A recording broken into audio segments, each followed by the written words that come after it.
ATN news के खास कार्यक्रम व्यक्ति विशेष में आप सभी सिवान वासियों का स्वागत है। आज हमारे इस कार्यक्रम के मुख्य अतिथि हैं भारतीय जनता पार्टी के एमएलसी टुन्ना पांडे जी। आज हम उनसे बातचीत करेंगे, लेकिन उसके पहले सबसे पहले हम स्वागत करते हैं टुन्ना जी पांडे का कि सर आपका इस कार्यक्रम में स्वागत है। और आज मेरा सबसे पहला सवाल ये होगा कि भारतीय जनता पार्टी में रहने के बावजूद सिवान की जनता और खास करके आपको चाहने वाले ये नहीं समझ पा रहे हैं कि आप हैं कहाँ।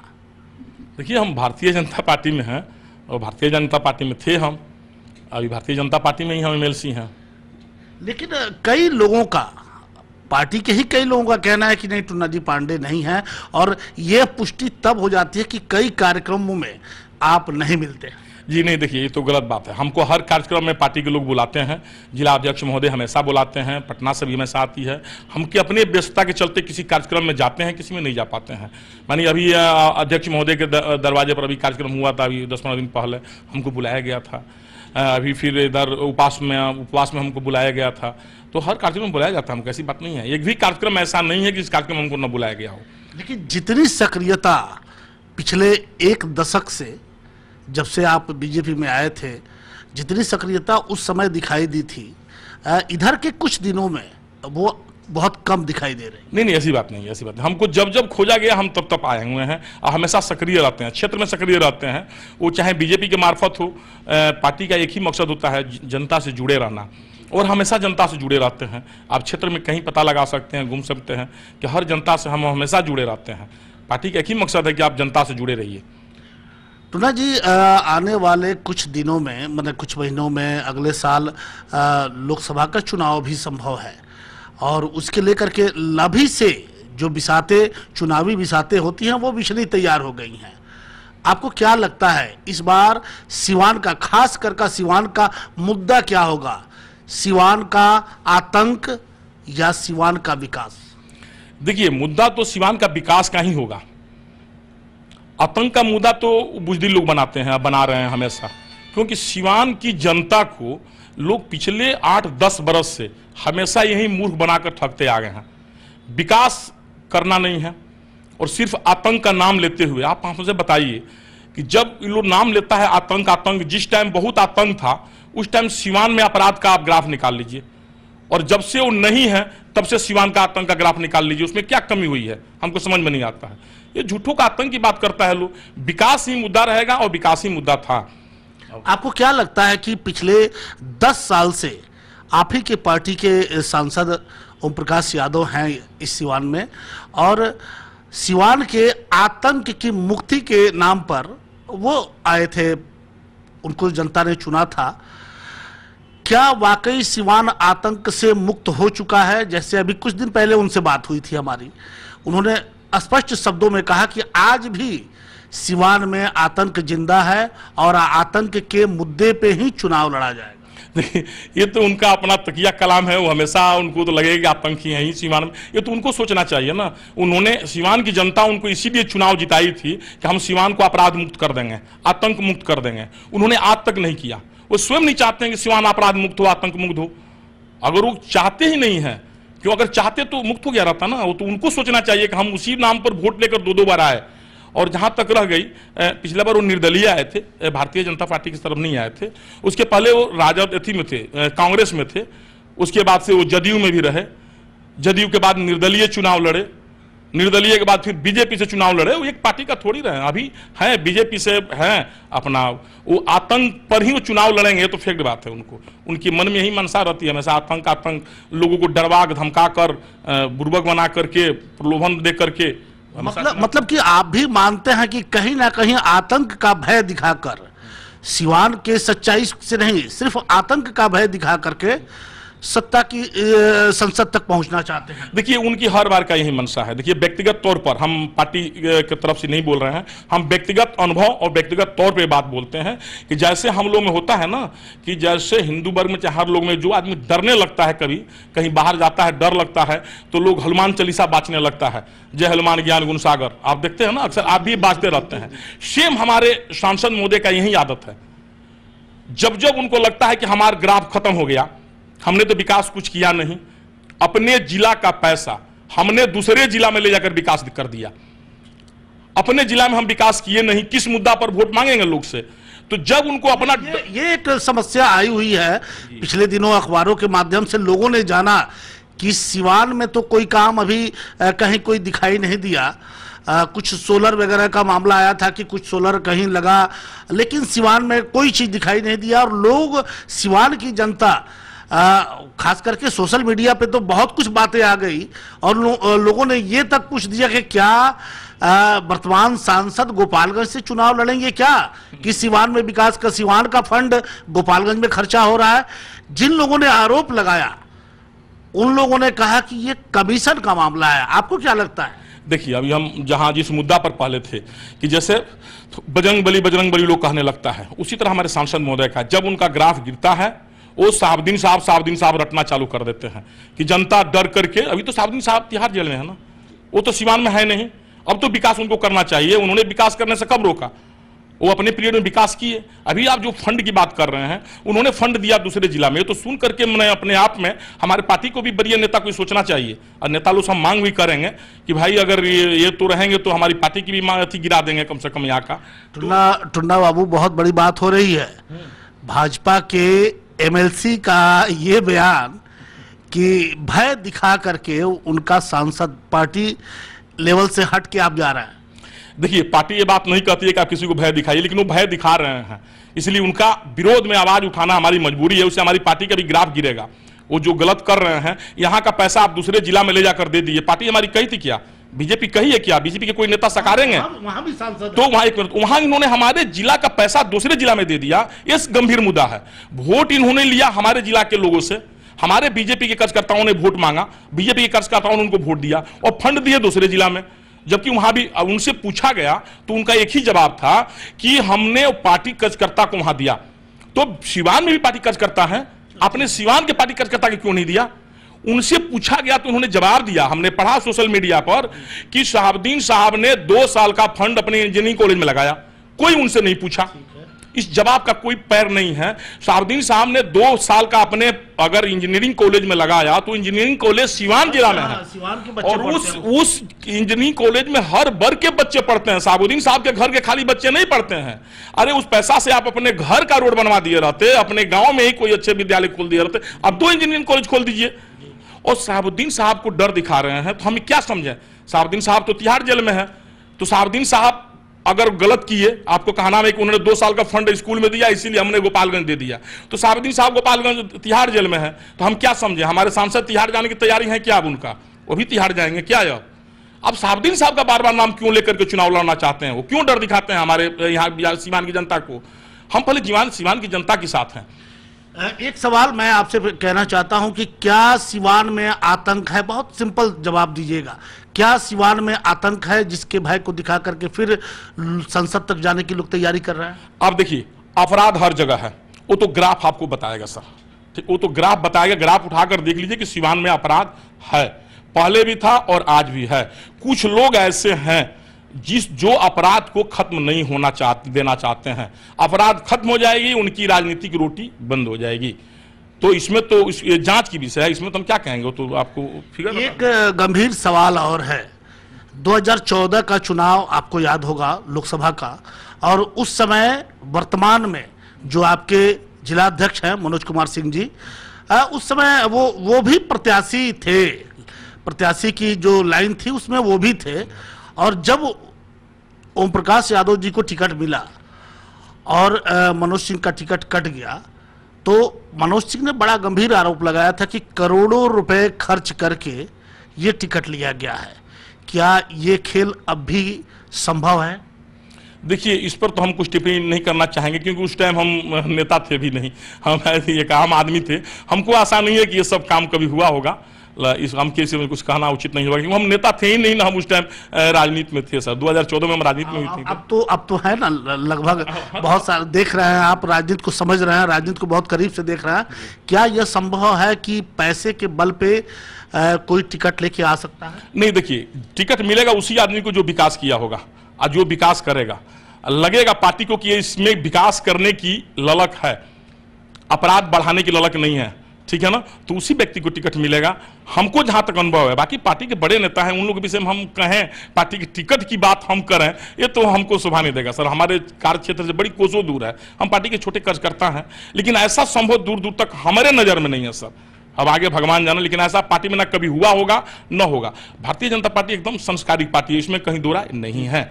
लेकिन अब कुछ नेतागण, देखिए हर पार्टी में कुछ, पार्टी कोई खराब नहीं होती है, हर पार्टी एक बनाया जाता है, उसमें कुछ ऐसे 2-4 लोग हों कि जो अपराध के बल पर राजनीति करते हैं, अपराध का भय दिखाकर राजनीति करते हैं, और कुछ लोग विकास करके राजनीति करते हैं सर। लेकिन विकास कर क्या इस भय के चक्कर में जनता फिर आ सकती है, या जनता कुछ चालाक हुई है? हम आपको 120% अभी गारंटी देते हैं, सिवान की जनता अब गुमराह होने वाली नहीं है। आपने जो भय दिखा रहे थे वो भय अब यहां कोई देखेगा नहीं, आपकी कोई दाल गलेगी नहीं। हमने एक बार और भी कहा था, आज भी कहते कि हमारी ये भारतीय जनता पार्टी यहां चुनाव लड़ेगी, चुनाव जीतेगी, हमारे ही एमपी बनेंगे। लेकिन अब कौन बनेंगे ये तो पार्टी निर्णय करेगी। लेकिन अभी जिनकी बात आप कर रहे हैं, जो अपराध दिखा करके हमेशा चुनाव जीते हैं, वो अब संभव नहीं है, उनको विकास करना पड़ेगा। कि तो अपना वो पैटर्न बदल दें, गोड़ लाग कर गाली देने वाली जो प्रकृति है सो बंद करें, विकास करें। वैसे हमारी भारतीय जनता पार्टी की व्यवस्था सुधरेगी, मनोबल बढ़ेगी, हमारा एमपी यहां से चुने जाएंगे। पहले भी थे, अभी भारतीय जनता पार्टी के एमपी होंगे, इसमें जी आखिरी सवाल हमारा कि जब प्रधानमंत्री नरेंद्र मोदी ने लाल किले के प्राचीर से देश को संबोधित किया था और कहा था कि हमारे जितने सांसद हैं वो सभी एक एक अपने क्षेत्र के एक एक गांव को गोद लें और उसका विकास करें। हमारे माननीय सांसद महोदय ने देश रत्न डॉक्टर राजेंद्र प्रसाद की जन्मभूमि जीरादेई को गोद लिया था, और मैं आपसे पूछना चाहता हूं कि क्या जीरादेई की सूरत और सीरत बदली है? देखिए, अगर जीरादेई की सूरत और सीरत बदल गई रहती, हम लोग को बोलने का मौका नहीं मिलता। एक व्यक्ति के चलते हमारी पार्टी की भी गरिमा गिर रही है सिवान में। उन्होंने देश रत्न राजेंद्र प्रसाद की गांव को उन्होंने गोद लिया। उस गांव की आप देखे होंगे क्या व्यवस्था है नाली नुली की। ये पैसा अभी तो सुनने में आया है कि कुछ पैसा फंड इन्होंने छपरा में दिया, कुछ मोतिहारी में भी दिया है। अब झूठ है कि सही है, देखिए अगर मीडिया न रहे तो निश्चित है कि बहुत ज्यादा घोटाला हो सकता है। तो मीडिया थोड़ा इसमें गंभीरता से उजागर करे। ये चल क्या रहा है कि सिवान का पैसा, जैसे कोई नियम है, शायद उन्होंने नियम का हवाला दिया कि अगर सांसद मद का पैसा है और सांसद चाहे तो वो किसी दूसरे जिले को दे सकता है, लेकिन ये तो तब संभव है कि जब आपका पेट भरा हो तब हम दूसरे को दे दें। तो क्या आखिर ये कमीशन वगैरह का चक्कर, जिस तरह से जिन लोगों ने आरोप लगाया, क्या आपको लगता है कि कहीं उस तरह का भी चक्कर? नहीं, देखिए कमीशन वाले बात में तो हम नहीं जाना चाहते हैं, ना हमको कुछ उसके विषय में आइडिया होना चाहिए। ये तो फैक्ट है कि इन्होंने फंड दूसरे जिला में दिया, ये गलत दिया। जब इनका अधिकार है कि ये 10% दूसरे जिला को देंगे, तो सिवान की जनता को भी अधिकार है कि वोट आपको नहीं देगी। ये फैक्ट बात है। आप सिवान की जनता का पैसा आप दूसरे किसी को नहीं दे सकते हैं। सिवान की जनता से आप पूछे रहते कि आपको विकास का, हमारे बहुत गांव ऐसे हैं जहां उनसे बहुत लोग लिखाने के लिए परेशान है, वो रोड नहीं दे पाए वहां पर। ऐसी बात नहीं, उन्होंने दूसरे जगह जो फंड दे दिया, सिवान की जनता से उन्होंने पूछा नहीं ना। सिवान का अधिकार, जनता का अधिकार उन्हें छीन कर लाकर दे दिया। और पार्टी का भी कोई नेता नहीं कहा होगा, ये भी जान जाइए आप, पार्टी का कोई नेता नहीं कहा होगा कि आप गोपालगंज में फंड दे दीजिए, क्योंकि गोपालगंज में हमारे अपने एमपी हैं बीजेपी के। अच्छा, गोपालगंज से अगर फंड वो लाकर यहां दे दिए रहते तब वो कहते कि चलिए हमने वहां से लाया, वहां से दे दिया। वो क्यों वहां दिए, वो उनकी अपनी प्रश्न है। हम लेकिन इस पर चुप नहीं बैठेंगे। ध्यान दीजिए, आप जो बार बार एक बात कह रहे हैं, हम सिवान की जनता का जो अधिकार उन्होंने हनन किया है, वो अब से भी सुधार में लाएं। नहीं लाते हैं तो जनता से आवाज उठाएंगे। आपको लगता है कि सिवान में भी बहुत सा काम बाकी है जो उस फंड से होना चाहिए था? देखिए, सिवान में तो उन्होंने कोई काम किया ही नहीं, ये तो फैक्ट बात है, ये भी सही बात है। आप किसी एक बीजेपी का नेता का नाम बताइएगा, हम कभी बता देंगे। उन्होंने भी कहा, बीजेपी के नेता ने, कि साहबुद्दीन साहब ने जो विकास किया सो अभी वर्तमान सांसद साहब ने विकास नहीं किया सिवान में। उन्होंने कौन सा थी बनाया था एक ठो, अभी देखिए आप डीएवी के बगल में जो है इंडोर स्टेडियम बनाया ना जी, कितने हमारे इंडोर स्टेडियम है, आपको फिर ये टाउन हॉल है जर्जर हालत में। अच्छा, अभी हमारे एमपी साहब क्या बनाए, वो भी तो 8 साल से है ना जी। अभी उन्होंने इंजीनियरिंग कॉलेज खोल दिया। उन्होंने क्या खोल दिया? एक तो प्राइमरी स्कूल उन्होंने खोला ही नहीं। उल्टे हमारा देखिए, जो फंड मिलता है सरकार से वो एक बुर्बक आदमी को भी दे दिया जाएगा तो जिला में कहीं ना कहीं खर्चा कर देगा। बात तो स्पष्ट बात है। अपने फंड ला करके, अपना फंड आप जो भारत सरकार पैसा दी, आप सीवान जिला में ले जाइए, सीवान जिला को आप खर्चा कीजिए, सीवान की जनता को आप दीजिए, हर एमपी को दिया जाता है। आप वो जनता का हक यहां से ले जाकर के दूसरे जिला में दे दिया। कितनी बड़ी आपने अपराध किया है, उसके बाद आप दुहाई दे रहे हैं। आप जनता से माफी मांगिए, और आपको मांगना पड़ेगा। नहीं मांगिएगा तो हमारे जैसा आदमी जब तक रहेगा तब तक आपको तो भाई हम छोड़ेंगे नहीं, क्योंकि हम भी जानता थे उस टाइम, हम भी उनको वोट दिए थे। जिस तरह से टुन्ना बाबू, जिस तरह से आप आरोप लगा रहे हैं, कल हो सकता है कि आप पर आरोप लगे कि आप आरजेडी के एजेंट के तौर पे काम कर रहे हैं। देखिए, मुंह से बोलने में किसी को कुछ नहीं लगता है। हमने बीजेपी में जन्म लिया। आज जितने नेता जो आरोप लगाएंगे वो खाली कसम खा करके एक दस्तावेज पर लिख दें, कल उनको टिकट नहीं मिलेगा, वो भाग जाएंगे बीजेपी से। और बीजेपी के में भागे हुए थे बहुत नेता, अब फिर टिकट के लालच में बीजेपी में हैं, जिसका नाम ले रहे हैं। अभी बीजेपी कहे कि उनको टिकट नहीं देंगे, कल वो पार्टी बदल देंगे हमारे सांसद, हम गारंटी दे रहे हैं। आप उन्होंने रहा ना भाई, अभी आपसे कहे कि उन्होंने कांग्रेस में रहा, उन्होंने निर्दलीय गया, उन्होंने जदयू में गए, उसके बाद उन्होंने बीजेपी में आया। टूना पांडे बीजेपी में जन्म लिया और बीजेपी में है और बीजेपी में रहेगा। और हम लिख कर दे देते हैं कि हम जिंदगी में कभी बीजेपी छोड़कर नहीं भागेंगे। वो लोग जबरदस्ती भगाना चाहता है कि जल्दी ये व्यक्ति भागे कि हमको एक मुद्दा मिले। दूसरा कोई मुद्दा तो है नहीं उनके पास, विकास का कोई मुद्दा नहीं है। अब उनके डर से थोड़ी चुप लगा जाएंगे। हमारी पार्टी थोड़ी कहती है कि आप उनको नहीं बोलिए, इसमें पार्टी की गरिमा बढ़ेगी। उन्होंने अगर गलत किया है तो गलत किया है। उन्होंने अभी मांग कर लाकर गोपालगंज से 50 करोड़ रुपया लाकर खर्चा करे सीवान में। हम देखिए जनता को घूम घूम को कहेंगे हमारे सांसद 50 करोड़ रुपया गोपालगंज से लाकर सीवान में खर्चा कर दिए, उनको लिए हमने वोट मांगेंगे। हमने 2014 में उनको वोट दिया, उन पर हमारा अधिकार है। हमने उनको चंदा दिया चुनाव लड़ने के लिए 2014 में। हम पर, उस सांसद पर हमारा अधिकार है। वो हमारा पैसा कैसे किसी जिला में दे देंगे व्यक्ति। अब खाली भारतीय जनता पार्टी का डर दिखाकर कोई कहे कि हम चुप लग जाएंगे, हम उसमें व्यक्ति थोड़ी हैं। आधा मुंह में बोलेंगे, आधा बाहर बोलेंगे। वो लोग बोलता है जिसको डर बना होता है, पर हम ना पार्टी छोड़े हैं ना छोड़ेंगे। हम आज भी पार्टी में हैं, राजनीति करें ना करें, हमारे अंदर बीजेपी बसा हुआ है। हमने हमेशा बीजेपी को वोट दिया है, हमेशा बीजेपी को वोट देंगे। ये लोग तो मुंह से कुछ बोल देगा ना भाई कि आप चले जाइए राजद में, तो आप चले जाइए माले में, तो आप चले जाइए उसमें। वो मंच पर बैठ खड़ा होकर बात करें ना कि वो कहां है और हम कहां हैं। बिल्कुल बिल्कुल बिल्कुल। हमने कितना विकास किया, आप कितना विकास किया। उनको 3-3.5 लाख रुपया का आसपास मिलता है सरकार से, केंद्र सरकार से। एक पंचायत उनको 24 लाख रुपया खर्च करना चाहिए, 20 लाख करना चाहिए, 18 लाख 15 लाख करना चाहिए। वो दिखाएं हमको हर पंचायत में कितना रुपया खर्चा किए हैं। हम नहीं पूछते हैं। दो टू बीजेपी के एक डर बना रहता है कि पार्टी क्या कह देगी, पार्टी लाइन से हट ये पार्टी। देखिए, पार्टी कभी नहीं कहती है कि आप विकास का काम। हमारे भाई नरेंद्र मोदी जी ने खुद कहा है कि आप 4 साल विकास का काम कीजिए, 1 साल पार्टी का काम कीजिए। आज अगर हमारी पार्टी की जो भी यहां छवि गिर रही है, उन्हीं के चलते गिरी है ना। वो पैसा अगर नहीं गोपालगंज दिए रहते, क्यों दिए? वहां जो बीजेपी के सांसद हमारा है जनक बाबू, उन्होंने क्यों दिए? वहां पर क्या उनकी परिस्थिति थी, क्या कमी थी वहां पे? और हमारे क्या नाम है कर्जकर्ता को उन्होंने पैसा कर दिया। बीजेपी के हमारे इतने कर्जकर्ता यहाँ है, रात दिन झंडा लेकर बीजेपी जिंदाबाद किए, उनके लिए वोट मांगे। अरे वो व्यक्ति खुद कहते हैं ना कि हमारे चलते 68 आदमी मार दिए गए सीवान में, अपराध की दुनिया थी जौने बेरा। ये हमारे सांसद की भाषण है, भाषण से व्यक्ति बोलते रहते हैं।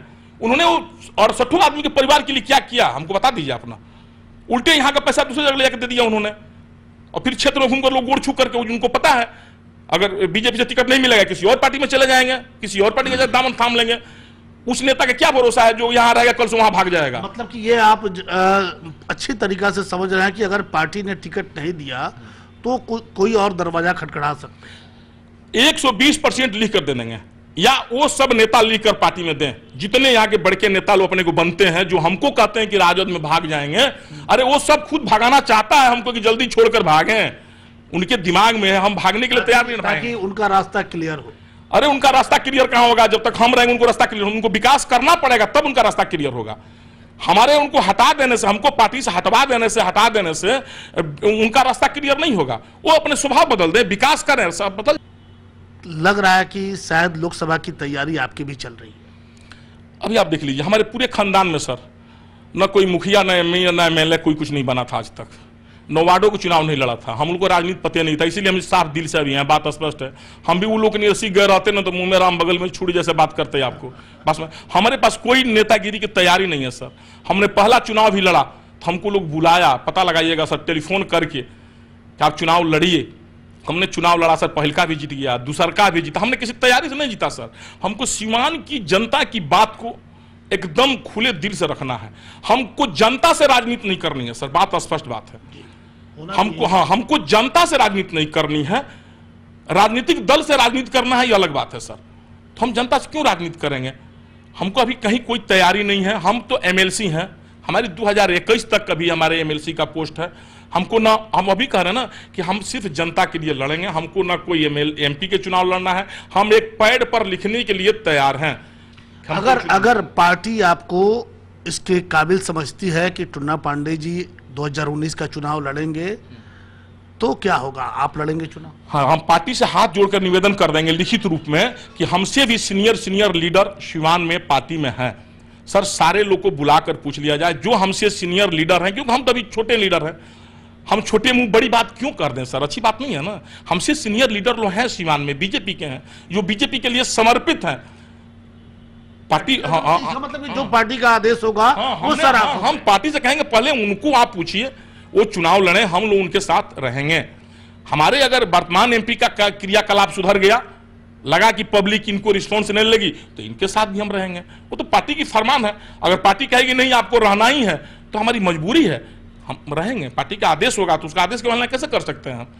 अपनी बात लेकिन उसमें रखेंगे, रहते हुए भी बात जरूर रखेंगे पार्टी के सामने कि सर ऐसी ऐसी बात है वहां पर। आपने देखा कि किस तरह से टुन्ना जी पांडे ने अपनी बेबाकी के साथ अपनी बात को रखा और स्पष्ट शब्दों में कहा कि पार्टी का जो भी निर्देश होगा वो उसे मानेंगे। लेकिन जिस तरह से आतंक का एक झूठा भय दिखा करके सिवान को बदनाम या सिवान की जनता के साथ जो राजनीति हो रही है, अब ये राजनीति नहीं चलेगी। और उन्होंने मुखर तरीके से इसका विरोध करने की बात कही है। हालांकि उन्होंने कहा कि मैं अभी पार्टी का नया कार्यकर्ता हूं, लेकिन उसके बावजूद पार्टी ने अगर कोई फैसला दिया, कोई आदेश दिया, तो उसका पार्टी का आदेश सर आंखों पे। लेकिन आने वाले 2019 तक यह मुद्दा हमेशा चर्चा में रहेगा कि सिवान का पैसा, सिवान के विकास का पैसा गोपालगंज में क्यों गया, और सिवान की जनता यहाँ के वर्तमान सांसद ओम प्रकाश यादव से इसका हिसाब, एक एक पैसे का हिसाब जरूर मांगेगी।